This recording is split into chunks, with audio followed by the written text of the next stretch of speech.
첫 코너는 한 주간 시청자들이 관심을 가졌던 MBC 관련 이슈들을 뽑아서 확인해보는 시청자 픽 시간입니다. 관련 키워드 먼저 살펴볼까요? 주짓수, 빼빼 부부, 오리, 스토킹인데요. 먼저 빼빼 부부라는 키워드부터 확인해 보겠습니다. 이건 어떤 프로그램과 연관된 키워드인가요? 네, 지난달 19일 방송된 오은영 리포트 결혼지옥 관련 키워드입니다.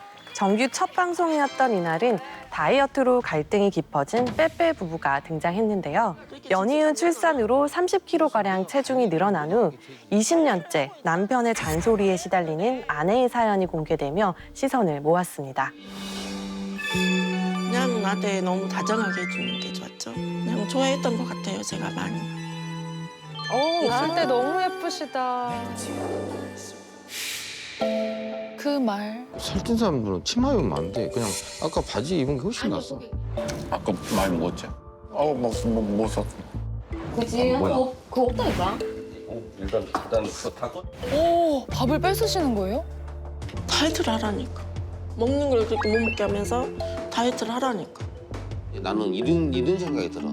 내가 싸우더라도 이렇게 말을 해줘야지만이 내 눈치 보면서 덜 먹구나. 나는 이 생각이 들었을 때가 있었어. 그래서 내가 이런 말이 갈수록 더 그럴 수도 있어. 내가 이런 말 안 하면 대체 얼마나 무겁고 어떻게 내가 됐을까? 얼마나 먹었는데? 내가 얼마나 먹고 댕겼는데? 내가 그렇게 뚱뚱하고 내가 그렇게 짐승 같냐, 너는? 나는 사람이 아니야? 나는 짐승이냐? 아, 답답하네.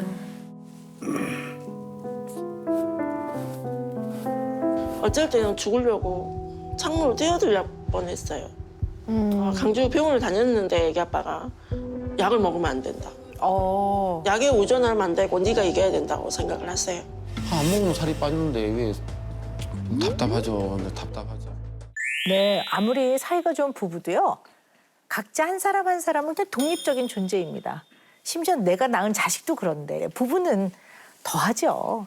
그래서 아내는 남편에게 빼앗겼던 다이어트 주도권을 다시 찾아오셔야 합니다. 다이어트 주도권을 다시 찾아오셔야 합니다. 맞아.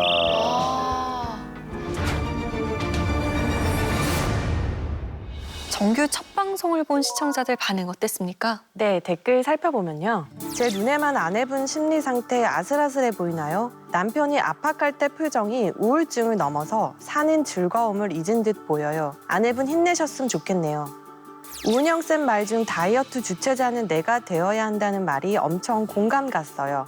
이날 소개된 아내의 사연에 공감하고 응원하는 댓글이 많았습니다. 빼빼 부부의 사연이 소개된 오은영 리포트 결혼 지옥 어떻게 보셨습니까? 일단 저는 아내를 대하는 그 남편의 모습이 굉장히 충격적이었어요. 살을 빼라라는 얘기를 뭐 건강이라는 미명하에 계속 하는데 그 방식이 뭐 아내의 밥그릇을 치운다든지 상의 없이 아내 옷을 갖다 버린다든지 결국 들여다보면 아내를 대등한 주체로 이제 생각하지 않기 때문에 존중하지 않기 때문에 나오는 행동들이잖아요. 이 다이어트라는 이름 안에 이제 이들의 진짜 갈등이 무엇인지에 대해서 짚어준 점은 굉장히 의미 있었다고 생각을 하는데요. 다만 조금 아쉬웠던 점은 이제 오은영 박사가 배우자의 체중이 결혼의 만족도에 끼치는 영향이 크다라고 하면서 배우자가 마를수록 결혼에 대한 만족도가 높다라는 데이터를 가지고 오셨거든요. 이왕이면 어떤 모습이어도 좀 서로 아끼면 좋겠지만 인간 안에는 또 이러한 면들이 있다라는 걸 좀 우리가 알고 넘어갈 필요는 있을 것 같아요. 이런 배우자들이 많다라는 걸 보여주기 위해서 이 데이터를 가지고 오신 것 같은데 시청자나 혹은 그 부부 당사자들의 입장에서는 좀 오해해서 생각할 수도 있는 부분이거든요. 그래서 해당 자료들을 가지고 올 때는 조금 더 신중하게 접근하는 것이 좋지 않을까라는 생각이 들었습니다. 빼빼 부부라고 했을 때 저는 두 분이 서로의 그 외모를 지적하는 건 줄 알았어요. 근데 아내분만 유독 이렇게 남편분이 지적을 하시는데 그런 식의 잣대를 기울이는 것에 대해서 패널들이라도 거기에 대한 문제 제기를 좀 했다면 시청자 입장에서는 조금 속이 시원한 방송이지 않았을까 싶었습니다. 근데 저는 이 방송은 속이 시원하게 하면 굉장히 위험한 방송이라고 생각을 해요. 사실 말씀하신 대로 패널들이 그걸 짚어줄 수는 있어요. 분위기를 유하게 만들면서 남편분이 좀 많이 고치셔야겠어요, 노력해야겠어요. 이런 발언은 괜찮지만 오은영 박사가 거기에 권위를 실어서 남편분이 이 부분에 대해서 명백하게 책임을 지고 이런 식으로 단언을 하게 되면 사실은 그런 발언은 시청자들을 향한 어떤 메시지거든요. 이런 일반인이 나오는 프로그램은 시청자들이 정말 욕하기가 너무 쉽고 되게 쉽게 판정을 내리는 그런 시대이기 때문에 오은영 리포트도 그거를 걱정을 한 것 같아요. 돌아온 정규 방송에서 제가 뭘 느꼈냐면 오은영 박사가 본인이 어떤 정신건강 전문의로서 딱 단언할 수 있는 부분만 확실하게 그거는 내가 전문의로서 말할 수 있는 부분이니까 확실하게 설명을 할게요라고 이야기를 하고 다른 부분에 관해서는 주로 이제 경청하고 공감하는 데 좀 더 초점을 두는 것 같아요. 이 약간 체중이 나가는 사람은 어떤 로망이 있냐면은 내가 빼서 입으리라. 그렇지. 네, 그런 것도 있어요. 그렇죠. 내 아내분 그렇죠. 그 다음에 왜 다이어트 할 때 치팅데이 있잖아요. 치팅데이. 찐텐에 함께 하시면 되겠네. 또 그런 식으로 아내분의 심정을 좀 이해해주고 이런 자세가 굉장히 필요하다라는 걸 느꼈고요. 또 요즘 방송가의 오은영 열풍이라고 불릴 만한 현상이 불고 있는데 거의 모든 갈등을 이제 오은영 박사가 해결해줄 것 같은 그러한 점들이 우려스러웠는데 방송이 해줄 수 있는 조언의 한계를 확실하게 인정을 하고 선을 긋되 일상에서의 노력이라든지 그런 구체적인 팁을 주는데 좀 더 초점을 두는 것 같았어요. 조금 더 시청자들에게 부담 없이 다가갈 수 있지 않았을까 생각을 했습니다. 앞으로 오은영 리포트 결혼 지옥이 대한민국 부부 사이에서 벌어지는 보편적인 갈등을 조명하고 공감을 이끄는 프로그램으로 성장해 나가기를 기대해 봅니다.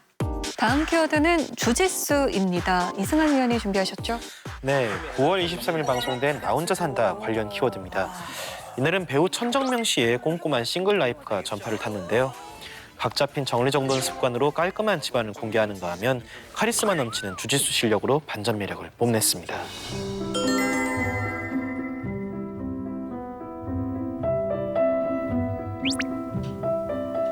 어떻게 벌써 멋있어. 여봐요.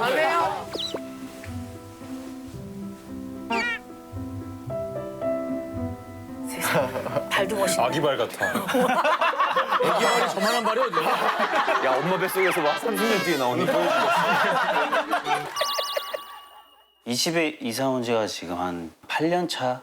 제가 이 집을 처음 봤었을 때 느꼈던 거는 그냥 혼자 살기 참 재밌겠다. 집에 있으면 여기가 조금 좀 지저분한 것 같은데 이러면은 좀 치우려고 하고 조금씩 보이는 것마다 그냥 정리정돈을 해놓으면은 바로바로 오히려 좀 덜 스트레스를 받는 것 같아요. 다 왔다. 이리요? 지우지. 아버지 못하게 바닥 저 블랙벨트 받는 게 진짜 엄청 어렵다고. 진짜 어렵대. 10명 중에 한두 명 꼴이 가는 것 같아요. 그 위까지. 그럼 연예인 최초 아니에요? 최초인 것 같아요. 아, 없어? 진짜? 주짓수의 아버지라고. 음악의 아버지 방, 주짓수 아버지. 천정명.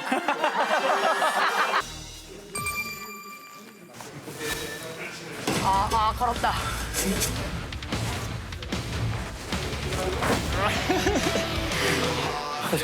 웃으면서.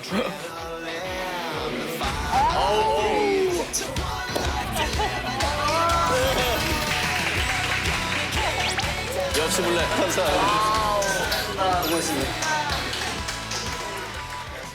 천정명 씨의 꼼꼼한 자기관리 모습을 확인할 수 있었던 방송이었습니다. 시청자들 반응 어땠어요? 네, 댓글 살펴보면요. 와, 진짜 부지런하고 트렌드보단 자기만의 스타일대로 사는 사람 같아서 보기 좋다. 혼자만의 시간을 잘 사용하는 것 같아 보기 좋아요. 자주 나와주세요. 자기만의 스타일을 가지고 있는 천정명 씨의 일상이 흥미로웠던 반응과 함께 앞으로도 나온산에서 자주 만나길 바란다는 의견도 보였습니다. 이날 방송은 천정명 씨의 매력적인 일상에 힘입어 2049 시청률 4.3%를 기록하며 동시간대 1위를 차지했습니다. 위원들은 어떻게 보셨을까요? 이렇게 다채롭게 또 깔끔하게 살 수 있구나라고 하는 좀 감탄을 자아내게 만든 회차였다고 생각을 합니다. 주짓수를 배우는데 처음에 흰띠부터 시작해서 검은 띠까지 올라가는 일련의 과정도 보여주면서 다른 분들을 지도하는 모습까지 근면 성실함이라고 하는 것이 생활에서도 좀 엿보인 회차였다는 생각이 들어요. 또 그 윌슨의 존재감에 대해서 저는 이번 회차에 실감을 했어요. 천정명 씨가 윌슨 때문에 사실은 나 혼자 산다에 출연을 결심했다라고 이야기를 했는데 이렇게 뚱뚱해. 윌슨. 도복 아니야? 도복. 맞아요. 살찐 것 같은데. 행복을 위하여. 사겨라 사겨. 나는 두 분 잘 됐으면 좋겠어요, 정말. 이 정도는 받아줘야. 단지 깔끔하고 자기 관리가 철저한 캐릭터에 그친 것이 아니라 뭔가 좀 엉뚱한 매력을 가진 사람이라는 점을 총체적으로 보여줬다는 점에서 이번 회차를 좀 흥미롭게 봤습니다. 이제 특히 어떤 천정명의 시간을 강조한 게 되게 마음에 와닿았는데요. 이제 웬만한 거리는 걸어 다니고 또 조금 먼 거리는 이제 자전거를 타면서 다니세요. 슬슬 쌀쌀해지니 이제 가을이 돼가니까 이제 해가 지네. 구두를 공들여 닦는 것도 사실은 되게 일관된 그의 시간을 되게 잘 보여준 장면이었다고 생각을 해요. 바쁘게 살아가는 시대에 좀 역으로 느린 시간, 자신만의 시간을 통해서 좀 획일화될 수 있는 삶에서 좀 다양성을 보여준 게 아닌가 그런 생각이 들었습니다. 네, 시청자가 감탄할 틈을 주지 않고 이날따라 좀 스튜디오 패널들이 먼저 앞장서서 너무 칭찬을 좀 거듭하는 느낌이었다고 할까요? 그러니까 시청자한테 뭔가 감탄할 만한 것을 주었다면 감탄할 수 있는 시간을 좀 줘야 된다는 생각을 하거든요. 그런데 그 천정명 씨가 이불을 걷기도 전에 일단 벌써 잘생겼어부터 시작을 하니까 물론 그것도 나름의 이제 예능 코드로 이제 뭐 볼 수는 있지만 이게 계속해서 반복이 되다 보니까 굉장히 단정하고 조용하고 규칙적인 어떤 이 팀포크적인 삶을 좀 조용하게 들여다볼 수 있는 이런 기회가 있는 게 아니라 좀 손상시키는 결과로 이어지지 않나 좀 아쉬움이 컸습니다. 최근 몇 주간 이제 나 혼자 산다에서는 혼자 살지만 이제 가족 외의 타인과 이제 관계를 맺고 살면서 긍정적인 영향을 주고받는 분들이 많이 나왔던 것 같아요. 송도라는 공통 분모로 가까워지는 모습을 보여줬던 코쿤 씨와 김강규 씨가 그랬고 무지개 모임 같은 경우도 그랬는데요. 이러한 최근의 어떤 방향과는 달리 천정명 씨 편 같은 경우에는 혼자서 집을 꾸미고 좋아하는 식사를 하고 운동도 하는 하루를 보여줬는데 나 혼자 산다가 원래 잘했고 또 가장 잘하는 식으로 천정명 씨의 시간을 좀 소개해줬던 것 같아요. 그 자체로 재미있고 충분히 저도 매력적으로 남는 그런 회차였습니다. 스타들의 다양한 일상의 모습을 들여다볼 수 있는 매력적인 에피소드들 더 많이 만나볼 수 있기를 기대해 보겠습니다. 다음 키워드는 스토킹입니다. 이건 어떤 프로그램과 연관돼 있죠? 네, 9월 19일 방송된 뉴스데스크 관련 키워드입니다. 이날은 작년 10월부터 시행된 스토킹 처벌법에 대해서 살펴봤는데요.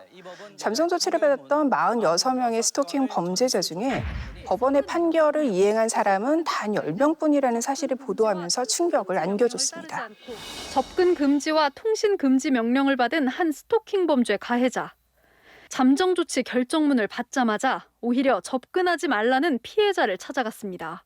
피해자에게 가만두지 않겠다며 결정문을 집어던졌고 신고를 못하게 휴대전화까지 빼앗았습니다. 수차례 찾아와 차를 가로막고 벽돌로 유리창까지 깼다가 접근 금지 명령이 내려졌지만 무시하고 또 찾아온 겁니다. 법원 판결문 열람 시스템을 통해 스토킹 처벌법 위반 범죄자 중 잠정 조치를 받았던 46명의 1심 판결을 분석했습니다. 잠정 조치를 지킨 건 단 10명. 나머지 36명, 80% 가까이는 접근 금지와 통신 금지 명령을 따르지 않고 스토킹 범행을 계속했습니다.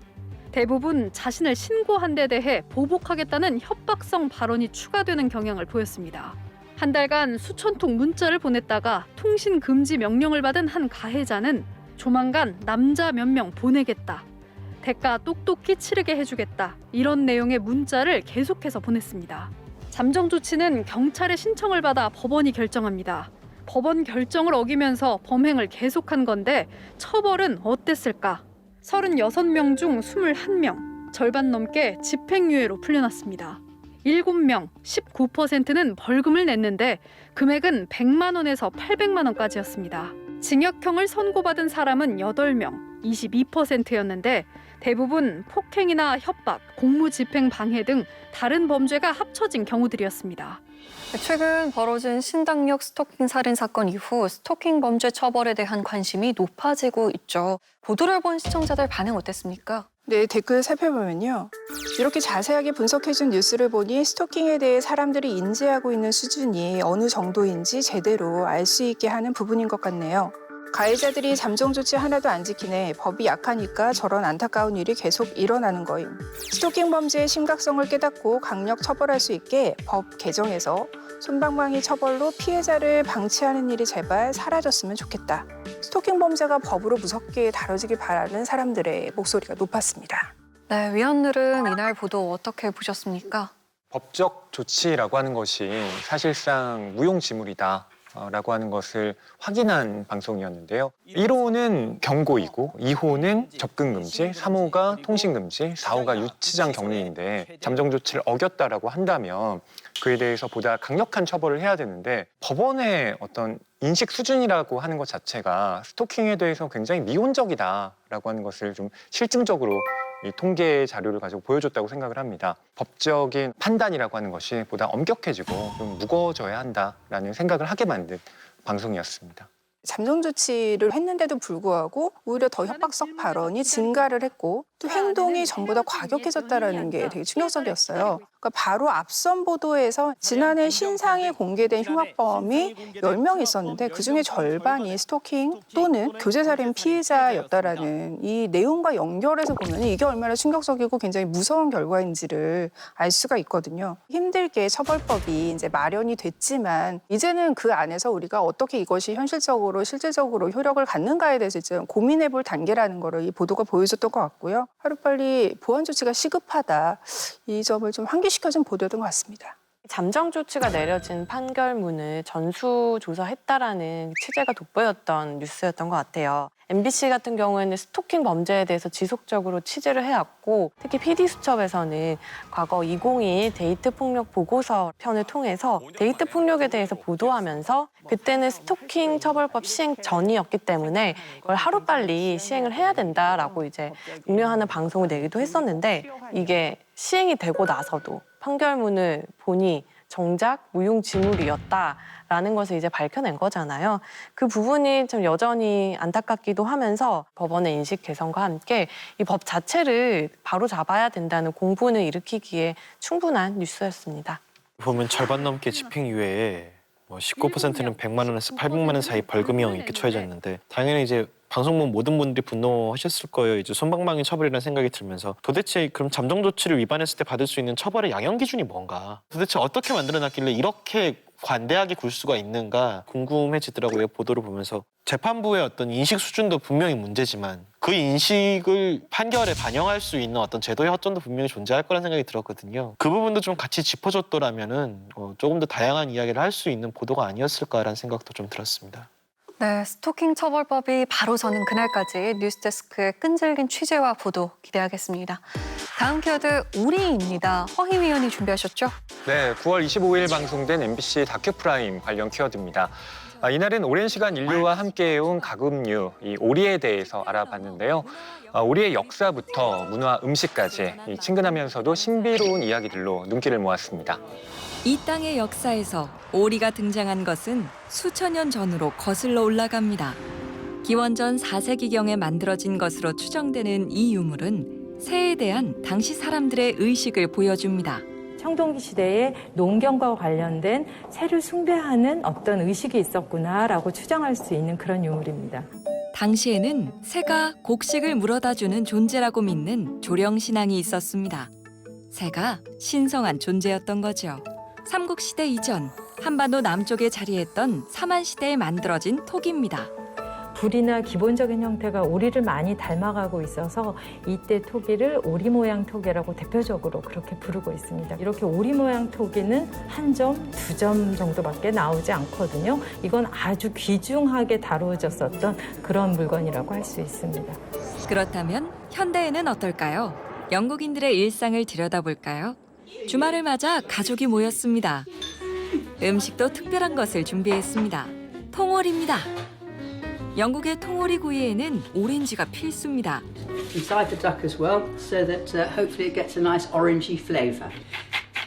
특별한 양념이 있는 것은 아닙니다. 대신 오래 걸리죠. 2시간 넘게 오븐에 구워야 하거든요. 자, 얼마나 잘 익었는지 볼까요? 정말 먹음직스럽습니다. 오래 구운 덕분에 오리고기는 기름기가 쭉 빠지고 부드러운 살코기만 남았습니다. 오리 기름에 익힌 채소가 맛과 영양을 더하는 통오리구이. And it's got a good flavour. Yeah, it's great. 최근에는 젊은 층을 겨냥한 오리요리도 등장했습니다. 전통에 새로움을 더했다는데요. 무쇠 가마솥이고요. 지금 저희가 여기서 오리탕 육수를 지금 내고 있는. 여기선 백숙에 칼국수 사리를 넣습니다. 백숙에 꼭 죽만 끓이라는 법은 없으니까요. 반주로는 와인을 곁들입니다. 분위기도 힙하고 오리랑 되게 뭔가 안 어울릴 것 같았는데 되게 의외로 잘 어울리는 것 같아요. 오리고기 구이도 새롭습니다. 눈앞에서 굽고 썰어주죠. 오리 한 마리가 부속까지 통째로 담깁니다. 보양식의 이미지에서 벗어나 과연 맛있고 멋스러운 오리 요리로 재탄생될 수 있을지 그 가능성이 보입니다. Je pense que c'est assez étonnant et que du coup je pense que ça peut plaire à beaucoup de Français qui cherchent à manger quelque chose d'un peu d'inhabituel. 오리고기는 충분히 대중성이 있는 메뉴라고 저는 보고 있어요. 무궁무진한 재료라고 봐요. 오리로 더 어떤 음식들을 할 수 있는지는 저도 궁금합니다. 네네. 국내외 다양한 취재를 통해 오리에 대해 폭넓게 조명한 방송이었는데요. 위원들은 이날 MBC 다큐 프라임 어떻게 보셨습니까? 보통 소비자 입장에서 오리 하면 저만 그런지는 잘 모르겠는데 보양식이 먼저 떠오르더라고요. 그런데 이 다큐 프라임에서는 반려동물로 요즘 또 각광받고 있는 콜덕부터 또 오리를 신성시에서 소떼까지 세우는 우리나라의 마을까지 다채롭게 취재를 했잖아요. 이 제작진들이 많은 노력을 했다고는 생각이 들어요. 해외 촬영을 가서 또 영국의 원종오리 산업이 어떻게 진행되고 있는지 거기에는 내부인 외에는 들어갈 수가 없는데 굉장히 잘 협조를 구해서 그 안이 어떻게 양육되고 있는지 보여준 것도 인상 깊었습니다.